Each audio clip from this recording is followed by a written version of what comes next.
Pope ফ্রান্সিসের মৃত্যুতে শূন্যতা তৈরি হয়েছে খ্রিস্টান ধর্মের সর্বোচ্চ ধর্মগুরুর আসনে।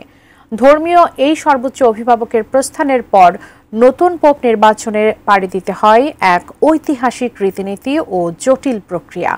পোপ ফ্রান্সিসের মৃত্যুর পর কে হতে পারেন পরবর্তী পোপ, এই প্রশ্ন এখন জনমনে।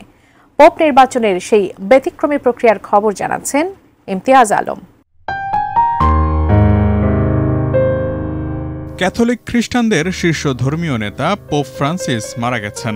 ৮৮ বছর বয়সে ভ্যাটিকানের কাসা সান্তা মার্তায় নিজ বাসভবনে আজ ২১ এপ্রিল সোমবার মারা যান তিনি। প্রায় ৬০০ বছরের ইতিহাসে পোপ বেনেডিক্ট ষোড়শ স্বেচ্ছায় পদত্যাগ করার পর ২০১৩ সালের মার্চ মাসে কার্ডিনাল জর্জ মারিও বেরগোগলি ক্যাথলিক চার্চের নেতৃত্ব পান, যিনি পোপ ফ্রান্সিস নামে বিশ্বব্যাপী পরিচিত হয়ে ওঠেন।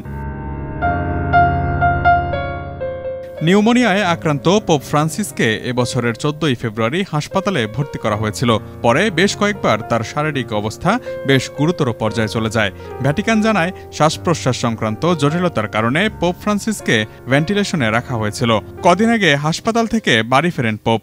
১৯৩৬ সালের ১৭ ডিসেম্বর আর্জেন্টিনার বুয়েন্স আয়ার্সে জন্ম নেয়া দক্ষিণ আমেরিকার কোনো দেশ থেকে নির্বাচিত প্রথম পোপ ছিলেন তিনি। তার মৃত্যুতে নেমে আসা শোকের ছায়ার পাশাপাশি প্রশ্ন আসছে, কে হতে যাচ্ছেন পরবর্তী পোপ।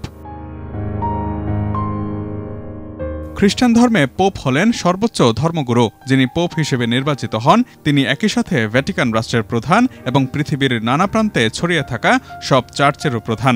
পোপ মারা গেলে ক্যাথলিক চার্চের কার্ডিনাল ক্যামেরলেঙ্গোকে তা নিশ্চিত করতে হয় এবং পোপের মৃত্যুর খবর ভ্যাটিকানের পক্ষ থেকে আনুষ্ঠানিকভাবে ঘোষণা করা হয়। কার্ডিনাল ক্যামেরলেঙ্গো একটি পদ যার অবস্থান পোপের পরেই।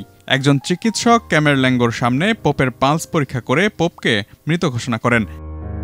কোয়ালিটি সম্পন্ন আন্তর্জাতিক মানের CMT 500W CSRM committed for better still। মৃত্যু নিশ্চিত করতে কার্ডিনাল ক্যামেরলেঙ্গো পোপের নাম ধরে ৩ বার ডাকেন এবং সাড়া পাওয়ার অপেক্ষায় থাকেন। সাড়া না পেলে তিনি পোপকে আনুষ্ঠানিকভাবে মৃত ঘোষণা করেন। অতীতে পোপের নাম ধরে ডাকার আগে তার মাথায় রূপার হাতুড়ি দিয়ে ৩ বার আঘাত করা হতো, তবে সে প্রথা এখন আর পালন করা হয় না। মৃত ঘোষণার পর পোপের হাতের সোনার আংটি আইডেন্টিফিকেশন রিং অব ফিশারম্যান খুলে নেওয়া হয় এবং অন্যান্য জিনিসের সঙ্গে তা নষ্ট করা হয়। এর মানে হচ্ছে তার ক্ষমতাকালের সমাপ্তি। এটি পোপের ক্ষমতা শেষের একটি প্রতীকী প্রথা। পোপের মৃত্যু এবং নতুন পোপ নির্বাচনের মাঝের সময়কালকে বলে সেডে ভ্যাকান্তে, যার অর্থ আসন শূন্যতা। এ সময় কার্ডিনাল ক্যামেরলেঙ্গো নতুন পোপ নির্বাচনের জন্য কার্ডিনালদের সম্মেলন কনক্লেভ আহ্বান করেন।